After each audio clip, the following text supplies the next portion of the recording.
به نام آگاهی دوستان جان درود. امیدوارم حال دلاتون خوب باشه و ایام به کامتون. با آموزش قسمت بعد درس 6 کتاب ین استانبول سطح A2 در خدمتون هستم. عنوان این درسمون هستش neler yapabilirsiniz. چی کارا میتونید بکنید؟ چرا درسمون همچین عنوانی داره؟ چون درسمون در مورد وجه توانایی و کاربردهای اونه. ما از وجه توانایی استفاده میکنیم برای ایزین اجازه گرفتن، ریجا خواهش کردن، تخمین بیان احتمال و حدس زدن، توصیه کردن و پیشنهاد دادن و یکی دیگه که اینجا ننوشته. ما از وجه توانایی استفاده میکنیم برای بیان این چیزایی که گفتم. بخوام بشمارم میشه 5 تا. 4 تاشو اینجا نوشته، یکیشو تو قسمت A با هم دیگه بررسی کردیم. توی این بخش قراره اینا رو با هم بررسی بکنیم. به عنوان مثال ازمون خواسته این 6 تا جمله رو بخونیم و بگیم که از کدوم کاربرد وجه توانایی تو این جمله استفاده شده. به عنوان مثال جمله 1 رو ببین. بلکه İzmir'e gidebilirim. شاید بتونم برم ازمیر. احتمال داره که برم ازمیر. فعل تو ببین، گیتمک بوده. گیتمک یعنی رفتن. با ابیل وجه توانستن رو داده. یه ایر گذاشته تنگش. تو گنیش زمان داره صحبت میکنه. کی میخواد بره، کی میتونه بره، کی احتمال داره بره. من پسفند اول شخص رو گذاشته. اول جملت هم کلمه شاید آورده. شاید برم ازمیر. احتمال داره که برم ازمیر. چون داره احتمال و حدس رو نشون میده جلوش نوشته تخمین. پس ما میتونیم یه موقعی وجه توانستن رو استفاده کنیم، آبیل و ابیل رو استفاده بکنیم و معنای احتمال رو به جمله‌مون اضافه بکنیم. بریم سر وقت شماره 2. Anneciğim bu akşam dışarı çıkabilir miyim? مامان جونم امشب میتونم برم بیرون، میشه برم بیرون. دارم چیکار میکنم؟ دارم از مادرم اجازه میگیرم. اجازه تو ترکی میشه ایزین. از وجه توانایی استفاده میکنم برای اجازه گرفتن. dışarı çıkmak یعنی بیرون رفتن. خب میخوام بگم میتونم برم، میشه برم. اون توانستن رو با آبیل بهش اضافه میکنم. توی جمله های اجازه گرفتن و خواهش کردن ما گلیش زمان رو استفاده میکنیم توی ترکی. پس یه ایر میذارم تنگش. دارم سوال میکنم. با می سوالی میکنم. کی میخواد بره بیرون؟ من. پس پسفند اول شخص رو میذارم تنگش. این هم یه میانجیه. dışarı çıkabilir miyim؟ میشه برم بیرون. این اجازه رو دارم. این ایزین رو دارم. پس جلوش می‌نویسم ایزین. شماره 3. تکرار anlatabilir misiniz؟ میتونید مجددا توضیح بدید؟ دارم چیکار میکنم؟ دارم خواهش میکنم. خواهش به ترکی میشه ریجا. anlatmak یعنی شرح دادن، توضیح دادن. این جمله رو میتونم به معلم بگم یا هر کس دیگه‌ای که یه چیزی رو توضیح داده، من متوجه نشدم، ازش میخوام، ازش خواهش میکنم که مجددا توضیح بده. ریشه توضیح دادن یا آنلاتماک میشه آنلات. میخوام بگم میتونید، پس یه آبیل میذارم تنگش.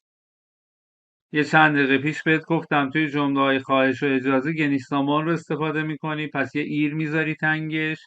داری سوال میکنی، پس با می سوالیش میکنی. از کی خواستی که توضیح بده؟ از شما، کسی که روبروت وایستاده. مؤدبانه هم داری حرف میزنی، پس پسفند سینیز رو میذاری تنگش. تکرار anlatabilir misiniz؟ میشه مجددا توضیح بدید؟ شماره 4. تاکسیمده سینمaya gidebilirsiniz. تو تقسیم میتونید برید سینما. دارم پیشنهاد میکنم، دارم توصیه میکنم.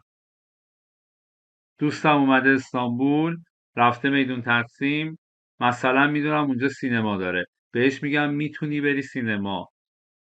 گیتمک یعنی رفتن، ریشش میشه گیت. یه ابیل گرفته، میخوام بگم میتونی، پس ابیل میارم. پسوند گنیسامان رو میارم. کی میخواد بره؟ شما. سینیزو میارم تنگش. Gidebilirsiniz. میتونید برید. توصیه میکنم که برید. پس جلوش مینویسم tavsiye. توی قبلی هم باید مینوشتم rica یعنی خواهش. شماره 5. Benim için markete gidebilir misin? به خاطر من میتونی بری مارکت؟ یه چیزی لازم دارم. میتونی بری بگیری؟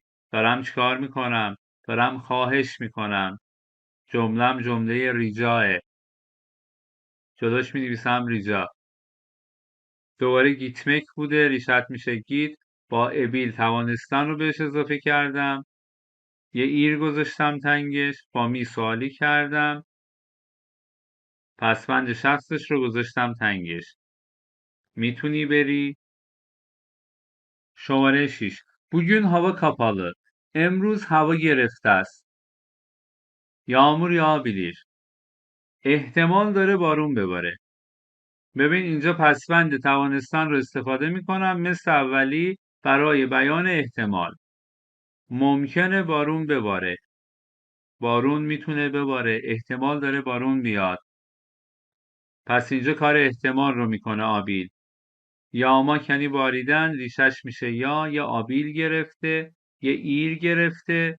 شخصش چیه؟ سوم شخص. بارون سوم شخص. پس شناسه شخص نگرفته. کدوم کاربرد بچه توانستنه؟ احتمال تخمینه. پس جلوش مینویسم تخمین یا احتمال. پس تا اینجای کار همه کاربردهای بچه توانستن رو یاد گرفتیم. اجازه گرفتن، خواهش کردن، احتمال، توصیه و توانایی. این 5 تا رو گوشه ذهنت نگه دار. بریم متن اوکوما رو بخونیم. تو جمله ها دقت کن که کدوم بچه توانایی داره استفاده میشه. بعدش در مورد جمله های متن قرار ازمون سوال بپرسه. قرار ازمون بپرسه کدوم کاربرد بچه توانایی تو جمله ها استفاده شدن. بریم متن رو با هم دیگه بخونیم.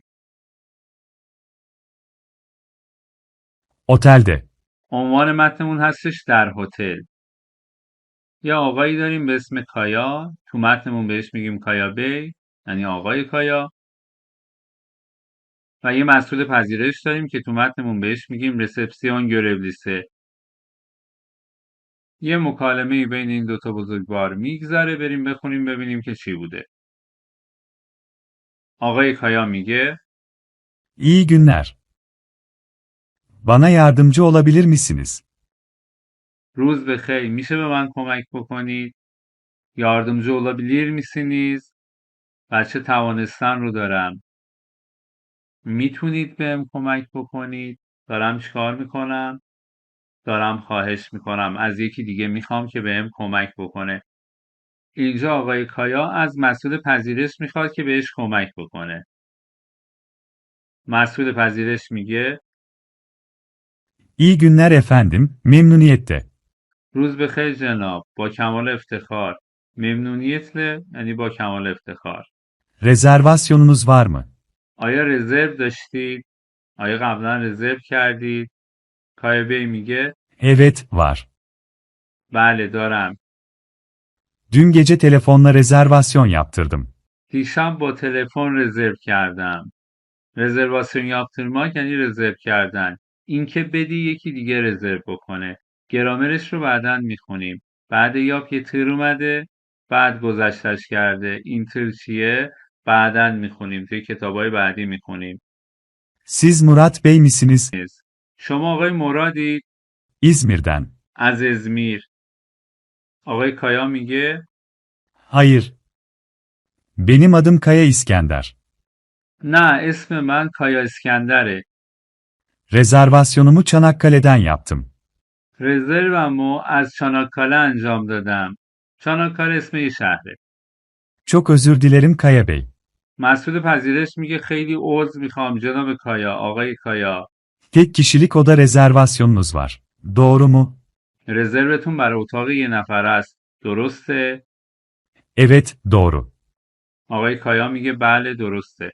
Kaç gece kalacaksınız? مسئول پذیرش میگه چند شب میمونید؟ Çarşambaya kadar kalabilirim. تا چهارشنبه امکان داره که بمونم. کدوم وجه توانستن رو داره استفاده میکنه؟ تخمین رو، احتمال رو. کالماک یعنی موندن. ریشش میشه کال، یا آبیل گرفته، یا ایر گرفته، یا ایم گرفته. میتونم که بمونم یعنی احتمال داره که بمونم. Bu konuda size ne zamana kadar bilgi vereyim? در مورد این موضوع تا کی به شما خبر بدم؟ Bize kararınızı salı gecesi bildirebilirsiniz. bildirmek یعنی مشخص کردن.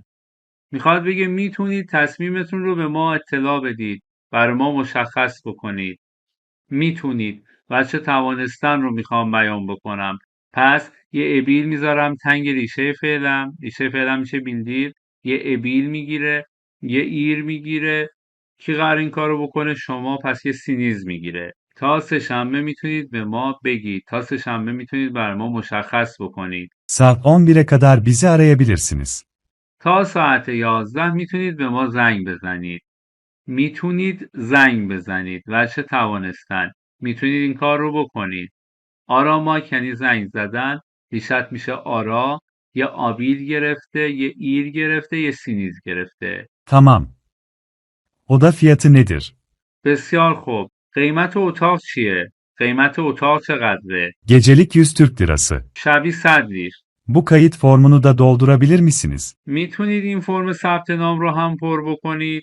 دلدورماک یعنی پر کردن. ریشش میشه دلدور. میخوام بگم میتونید پر بکنید. دارم خواهش میکنم. میتونید این کارو بکنید. پس یه آبیل میارم. یه ایر میارم. دارم سوال میکنم دیگه. یه می میارم. اکی خواستم. از şoma یه سینیزم میارم. جملم ریجاه. جملم یه جمله خواهشیه. دارم خواهش میکنم. Ödemeyi nakit mi, kredi kartı ile mi yapacaksınız? پرداخت رو به صورت نقدی یا با کارت اعتباری پرداخت خواهید کرد. Kredi kartı ile. آقای کایا میگه با کارت اعتباری. Ödemeyi şimdi yapabilir miyim? آیا میتونم الان پرداخت بکنم؟ میتونم پرداخت بکنم و چه توانایی؟ ödeme yapmak یعنی پول ریختن، پرداخت کردن. ریشت میشه یا آبیل میذارم تنگش، یا ایر میذارم تنگ آبیل. دارم سوال میکنم، با می سوالی میکنم. کی داره این کارو میکنه؟ من. پس یه این میذارم تنگش. Gerek yok sonra ödeyebilirsiniz. نیاز نیست. gerek yok یعنی نیاز نیست. بعداً میتونید پرداخت بکنید. دوباره بچه توانستن. ödemek پرداخت کردن. ریشت میشه öde. یه ابیل میگیره. دوتا صدادار به هم رسیدن. پس یه میانجی میارم. یه ایر میذارم تنگش. کی میخواد پرداخت بکنه؟ شما. یه سینیزم میذارم تنگ اون. ödeyebilirsiniz. میتونید که پرداخت بکنید. Teşekkürler. Bir şey daha sorabilir miyim? ممنونم. یه چیز دیگه میتونم بپرسم ازتون؟ بیشیده ها یعنی چیز دیگه. میشه؟ دارم اجازه میگیرم. اجازه دارم یه چیز دیگه بپرسم؟ پس بچه توانایی رو استفاده میکنم. سرماک پرسیدن. ریشش میشه سر. آبیل میگیره. ایر میگیره. دارم سوال میکنم. با می سوالی میشه. یه این میذارم تنگش. چون من دارم اجازه میگیرم. یادت باشه تو جمله های ایزین، یعنی تو جمله هایی که داری اجازه میگیری، چون ما داریم اجازه میگیریم، این پسوند آخر جملت پسوند اول شخصه. کی داره اجازه میگیره؟ اجازه گیرنده کیه؟ ماییم دیگه. منم یا ماییم. پس پسوند اول شخص مفرد یا جمع رو باید بگیره. به این حواست باشه. سورا بیلیر میگیم. میتونم بپرسم. یا فکر کنید ما یه جمعی بودیم. من میخوام بگم آیا میتونیم بپرسیم؟ میگفتم سورا بیلیر میگیز. پس وقتی میخوایم اجازه بگیریم، این پسوند شخص آخر جملم همیشه اول شخصه. برای جمله های اجازه گرفتن یا ایزین. Tabii sorabilirsiniz. البته میتونید بپرسید. میتونید بپرسید. بچه توانستن. فعلت سرماک بوده. ریشش میشه سر. یا آبیل میگیره. یه ایر میذارم تنگش. یه سینیز میذارم تنگش. میتونید بپرسید. Yemek için bana iyi bir lokanta tavsiye edebilir misiniz? میتونید برای غذا خوردن یه رستوران خوب بهم توصیه بکنید؟ بهم پیشنهاد بدید؟ توصیه کردن، پیشنهاد دادن. توصیه اتمک. ریشت میشه توصیه ات. ریشت میشه ات. یه ابیل میگیره. یه ایر میگیره. دارم سوال میکنم دیگه. با می سوالی میشه. یه سینیز میذارم تنگش. توصیه edebilir misiniz؟ میتونید توصیه بکنید، میتونید پیشنهاد بدید. Çevrede çok lokanta var ama ben size otelimizin lokantasını tavsiye edebilirim. چبره یعنی اطراف، چبرده یعنی در اطراف، یعنی در اطراف ما، دور و بر ما. تو اطراف خیلی رستوران وجود داره، دور و برمون خیلی رستوران وجود داره، اما من میتونم به شما رستوران خودمون رو توصیه کنم. میتونم چیکار بکنم؟ میتونم توصیه بکنم. وجه توانستن، tavsiye etmek ریشش میشه ات، یه ابیل میگیره یه ایر میگیره. من دارم توصیه میکنم یه این میذارم تنگش. tavsiye edebilirim. میتونم که توصیه بکنم، میتونم که پیشنهاد بدم. Aşçımız çok iyidir. آشپزمون خیلی خوبه. Çok güzel. Lokantanız nerede? بسیار خوب. رستورانتون کجاست؟ Lokanta 12. katta. رستوران در طبقه 12. Bir de kafemiz var. کافه هم داریم. Lobinin girişinde sağda. در ورودی لابی سمت راسته. لابی یعنی لابی. Çok teşekkürler, iyi geceler. خیلی ممنونم. شب بخیر. Rica ederim. خواهش میکنم. Görevli arkadaş bagajınızı taşıyabilir. görevli یعنی مسئول. görevli arkadaş یعنی دوستمون که مسئوله. دوستمون که مسئول انجام این کاره. ما تو فارسی میگیم همکارمون. همکارمون کیفتون رو میتونه هم بکنه. میتونه چیکار بکنه؟ هم بکنه. تاشماک هم کردن ریشش میشه تاشه. یه آبیل میگیره. دو تا صدادار به هم رسیدن. پس یه میذارم اینجا. یه ایرم میذارم تنگش. این آقایی که مسئوله سوم شخص، پس شناسی شخص نمیگیره. تاشیا بیلیر میتونه که هم بکنه. Oda numaranız 1215. شماره اتاقتون 1215. Yarın görüşmek üzere, iyi geceler efendim. به امید دیدار تا فردا. شب بخیر جناب. خب متنمون رو خوندیم، بریم سر وقت سوالای متن.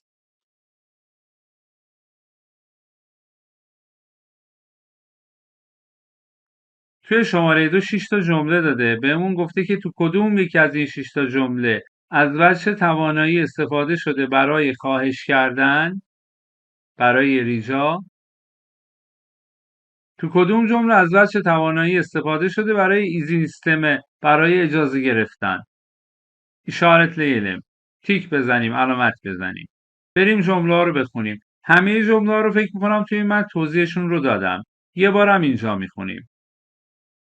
شماره 1. ödemeyi şimdi yapabilir miyim? میشه الان پرداخت رو انجام بدم؟ میشه، میتونم، این اجازه رو دارم. دارم چیکار میکنم؟ دارم اجازه میگیرم. پس جمله میشه ایزین.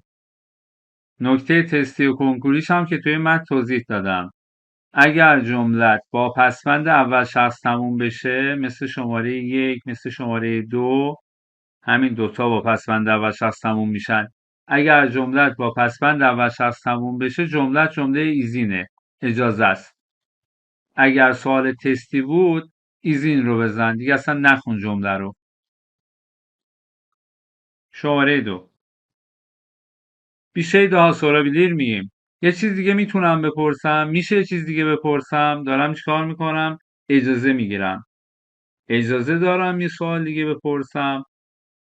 دوباره پسوند رو ببین، اول شخصه. اینجا هم یه تیک میزنم برای این جمله. پس این جمله هم ایزینه. شماره 3. bana bir lokanta tavsiye edebilir misiniz؟ میتونید بهم یه رستوران پیشنهاد بدید؟ میتونید؟ دارم خواهش میکنم. یکی دیگه میخوام. پس جملم ریجاه، خواهشه. شماره 4. bana yardımcı olabilir misiniz؟ میتونید به من کمک بکنید؟ دارم خواهش میکنم بهم کمک بکنن. پس جملم ریجاه، خواهشیه. شماره 5. bu kayıt formunu da doldurabilir misiniz؟ میتونید این فرم ثبت نام رو هم پر بکنید؟ دارم خواهش میکنم که فرم رو برام پر بکنه. پس جملم ریجاه. شماره 6. saat 23.00'a kadar bizi arayabilirsiniz. تا ساعت 11 میتونید به ما زنگ بزنید. دوباره دارم ازش میخوام که به من زنگ بزنه تا 11. پس ریجا رو تیک میزنم. خب اینم از این. بریم سر وقت قسمت بعدی. بریم ببینیم تو قسمت یاسیز یا شمال چطور ازمون چی خواسته. Daha önce hiç otelde kaldınız mı? قبلا تو هتل موندید؟ تجربه تو هتل موندن رو دارید؟ Otelin hangi özelliklerini beğendiniz? Hangilerini beğenmediniz? کدوم ویژگی های هتل رو پسندیدید؟ کدوم ویژگی هاش رو نپسندیدید؟ Arkadaşımıza anlatalım. برای دوستامون شرح بدیم. اول اون چیزایی که خوشمون اومد رو بگیم پرسنل هتل خیلی مؤدب بودن. سرویس پرسنلی çok kibardı. بگیم اتاقا خیلی تمیز بودن. حموم خیلی تمیز بود. oda ve banyo çok temizdi. چیزای مختلف میشه گفت. یه چند تا چیز هم بگیم که خوشمون نیومده. مثلا بگیم تنوع غذاها کم بود، بیکیفیت هم buden. Yiyeceklerin çeşidi az ve kaliteleri düşüktü. تنوع غذاها کم بود، کیفیتشون هم پایین بود. دیگه چی بگیم؟ مثلا بگیم دکوراسیونش قشنگ نبود. دکوراسیون iyi değildi. دکوراسیونش خوب نبود. چیزای مختلف میشه گفت. تا هم تجربت رو میتونی برامون کامنت بکنی. بریم سر وقت قسمت بعدی، یعنی قسمت دیلبیلگیسی یا گرامر. توضیحش رو من قبلا بهتون دادم. تو اول درس توضیحش رو دادم. یه بار دیگه اینجا توضیح میدم خدمتت. Yeterlilik fiili fonksiyonları. کاربردهای فعل توانایی. کاربردهای آبیل ابیل. یک کاربردش برای اجازه گرفتن برای ایزین یا خواهش کردن برای ریجا بودش. یعنی دوتا پسوند آبیل یا ابیل رو می آوردی تنگ فعلت و باهاش یا خواهش میکردی یا اجازه میگرفتی. بریم مثالاشو بخونیم.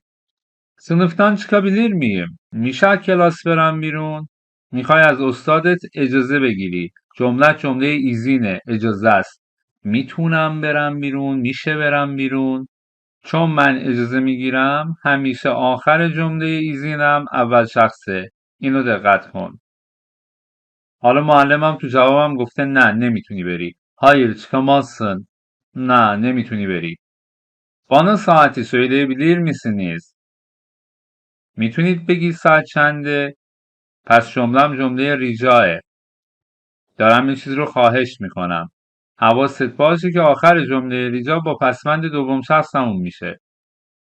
Lütfen ekmeği uzatabilir misiniz؟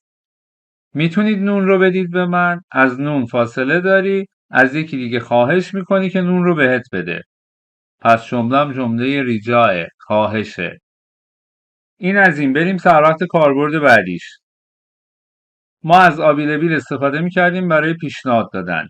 پیشنهاد دادن میشه توصیه کردن. بریم مثالاشو بخونیم.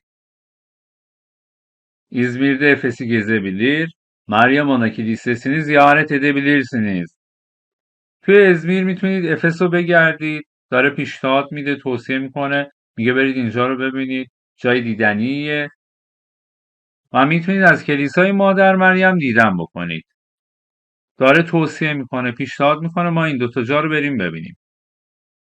Boş zamanlarında kitap okuyabilirsin. توی تایمای خالیت میتونی کتاب بخونی.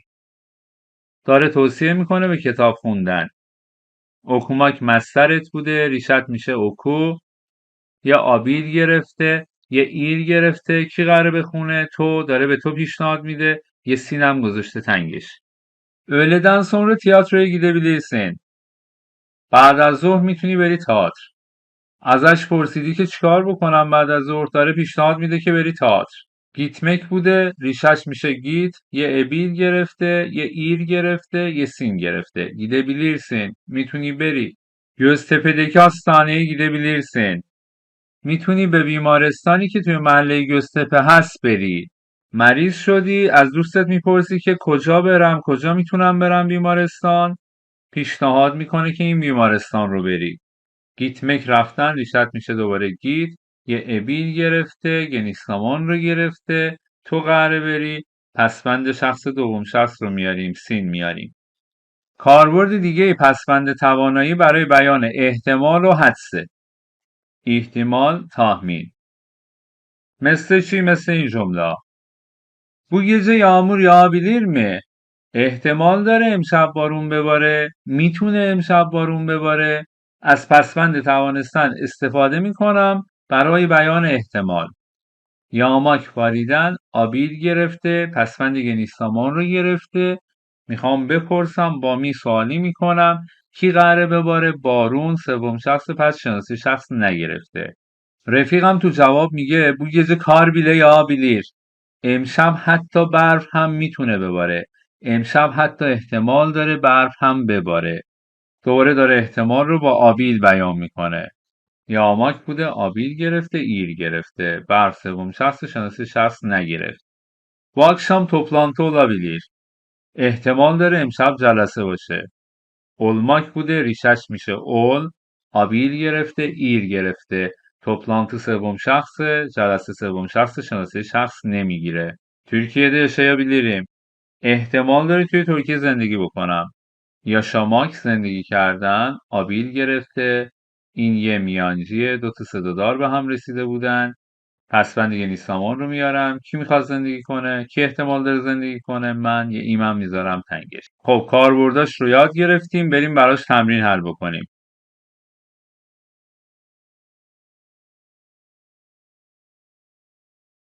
Aşağıdaki cümlelerin hangilerinde rica, izin veya ihtimal anlamı var؟ میگه در کدام یک از جمله‌های پایین مفهوم خواهش، اجازه و یا احتمال وجود داره؟ علامت بزنیم، تیک بزنیم. جمله ها رو میخونیم. اگه ریجا باشه اینجا رو تیک میزنیم. اگه احتمال باشه این ستون رو تیک میزنیم. اگه ایزین باشه این ستون. بریم شروع بکنیم. içeriye girebilir miyim؟ میشه بیام تو؟ دارم اجازه میگیرم بیام تو. پس جملم جمله ایزینه.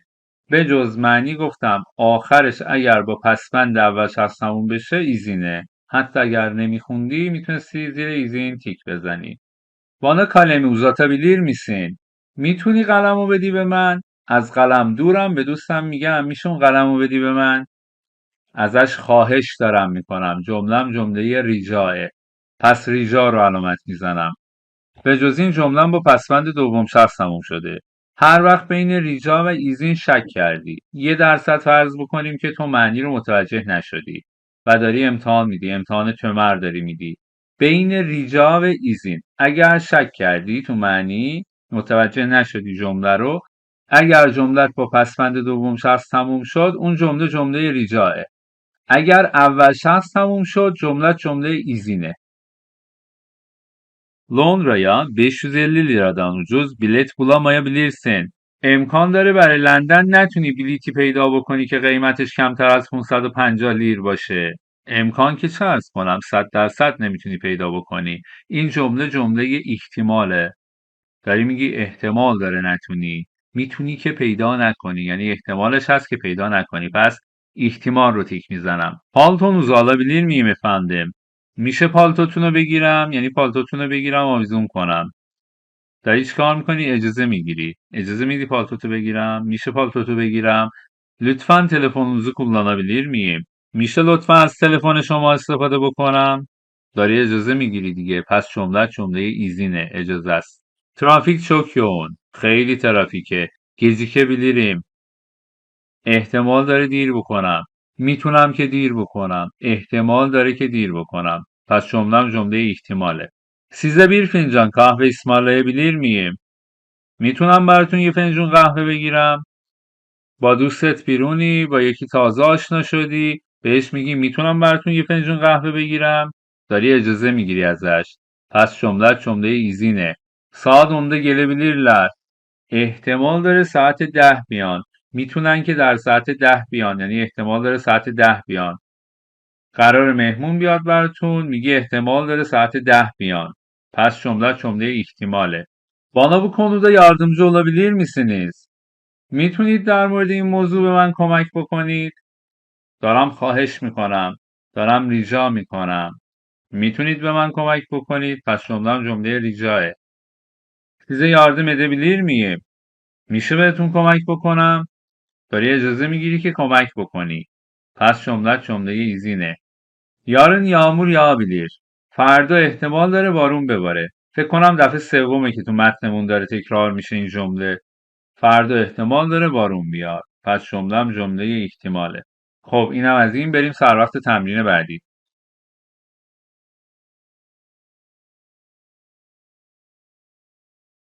Aşağıdaki boşlukları kelimeleri kullanarak yeterlilik fiiliyle dolduralım. جاهای خالی پایین رو با استفاده از کلمات اینا رو میگه با فعل توانایی پر بکنیم.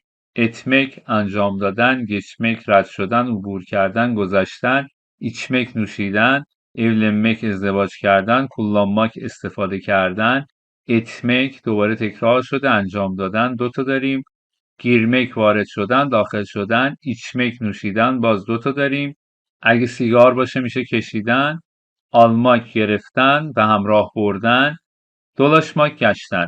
خب اینا رو استفاده میکنیم جای خالی رو پر میکنیم ولی فعلمون باید فعل توانستن باشه yeterlilik باشه. بریم که شروع بکنیم. Üzgünüm fakat buraya arabanızı park edemezsiniz. متاسفم اما اینجا نمیتونید ماشینتون رو پارک بکنید. راجع به نتوانستن میخوام حرف بزنم. فرمولش چی بود؟ ساختارش چی بود؟ یا آ یا ا رو میذاشتی تنگ فعلت، نتوانستن رو با این کار اضافه میکردی بهش، بعدش با توجه به زمان جملت پسوند منفی ساز رو میآوردی، بعد شناسه شخص رو میآوردی. الان میخوام بگم نمیتونید پارک بکنید. کی نمیتونید پارک بکنید؟ کلا نمیتونید پارک بکنید. پس که نیستامان باید استفاده کنم. مصدرت اتمک بوده ریشش میشه ات، یه ا میگیره، تش تبدیل به د میشه. توی گنیستمان دارم صحبت میکنم با مز منفی میشه. کی نمیتونه پارک بکنه؟ شما. پس یه سینیزم میگیره. edemezsiniz نمیتونید که پارک بکنید. mağazaya köpekle giremezsiniz. به مغازه نمیتونید با سگ بیاید. girmek یعنی داخل شدن ریشش میشه گیر، با ا نتوانستن رو بهش اضافه میکنم، یه مز میذارم تنگش، دوباره یه سینیز میذارم تنگش. نمیتونید که وارد بشید. این اجازه رو ندارید. Bazı ülkelerde 21 yaşından küçük gençler alkollü içki kullanamaz. تو بعضی از کشورها جوانای زیر 21 سال نمیتونن نوشیدنی الکلی بخورن. içmek یعنی نوشیدن ریشش میشه ایچ، یه میذارم تنگش، نتوانستن رو بهش اضافه میکنم، با مز منفی میکنم. کی نمیتونه بنوشه؟ جوونا. سوم şahs şanası şahs نمیگیره. Boğaz'dan otobüsle veya vapurla geçebilirsiniz. از باز میتونید با اتوبوس یا کشتی رد شید. توانستن رو میخوام بگم جملم مثبته، میتونید رد شید. فعلم geçmek ریشش میشه گچ، یه ابیل میذارم تنگش، توانستن رو بهش اضافه میکنم. کی میتونه رد شه؟ شما میتونید رد شید. یه سینیزم میذارم تنگش. geçebilirsiniz میتونید که رد شید. uçuş süresince sigara içemezsiniz. در حین پرواز، در طول پرواز نمیتونید سیگار بکشید. توی ترکی سیگار رو با ایچمک میگیم. ریشش میشه ایچ، یه ا میگیره، یه مز میگیره. کی نمیتونه سیگار بکشه؟ شما. پس یه سینیزم میذارم تنگش. sigara içemezsiniz نمیتونید که سیگار بکشید. Türk vatandaşları Avrupa ülkelerinde pasaportsuz seyahat edemez. هموطنهای ترک بدون پاسپورت در کشورهای اروپایی نمیتونن که سفر بکنن. سیاحت اتمک یعنی سفر کردن، پس اتمک بوده مصدرم، ریشش میشه ات، یه ا میگیره، یه مز میگیره. کی نمیتونه؟ ترکان نمیتونن. سوم شخص şanası şahs نمیگیره. ler هم البته میتونستم بیارم. Seyahat edemez ya seyahat edemezler. Türkiye'de 18 yaşından önce evlenemezsin. در ترکیه قبل از 18 سالگی نمیتونی ازدواج بکنی. evlenmek مصدرت بوده ریشش میشه evlen، یه ا میگیره، یه مز میگیره، یه سین میگیره. evlenemezsin نمیتونی که ازدواج بکنی. به جای سین سینیزم میتونستم بیارم. evlenemezsiniz نمیتونید که ازدواج بکنید. تاکسی ها نمیتونن از راه تراموای و متروبوس که در مرکز شهر استفاده بکنن.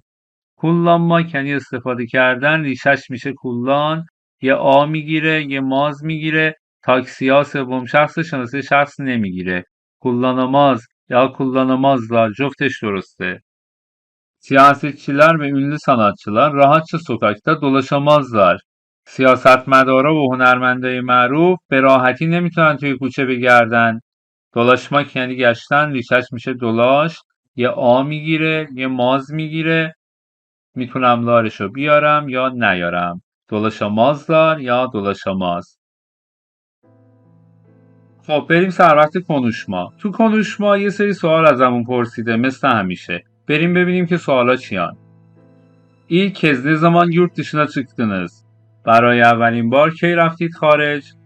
مثلا بگیم حدوداً 10 سال پیش بود. Yaklaşık 10 yıl önceydi. شماره 2. İlk kez yurt dışına yalnız mı çıktınız? Ailenizle mi؟ برای اولین بار به خارج تنها رفتید یا با خانوادتون؟ میتونم بگم yalnız çıktım، تنها رفتم. یا بگم با خانوادم رفتم. Ailemle çıktım, ailemle gittim. Havaalanında ne tür zorluklar yaşadınız? در فرودگاه چه جور سختی هایی رو تجربه کردید؟ zorluk yani سختی. Hayatınızın geri kalanını başka bir ülkede geçirmek ister misiniz؟ میخواین باقی عمرتون رو توی کشور دیگه بگذرونید؟ مثلا میگیم آره کانادا رو خیلی دوست دارم باقی عمرم رو در کانادا زندگی بکنم. Kanada'yı sevdiğim için hayatımın geri kalanını orada yaşamak istiyorum. Hangi ülkeleri ziyaret etmek istersiniz؟ دوست دارید کدوم کشورها رو ببینید؟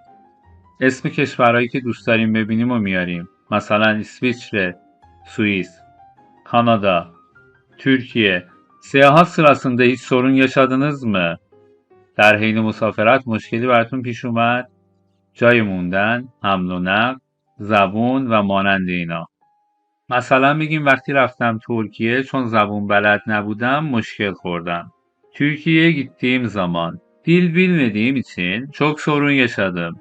یا مثلا میتونم بگم که جا برای موندن نمیتونستم پیدا بکنم. Kalacak yer bulamıyordum.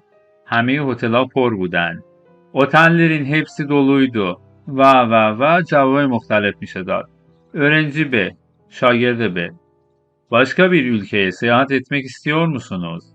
میخواین برین یک کشور دیگه؟ این سوال تکراریه بالام بود. Bir sonraki tatilinize ne zaman gideceksiniz؟ تعطیلات بعدیتون رو کی میرید؟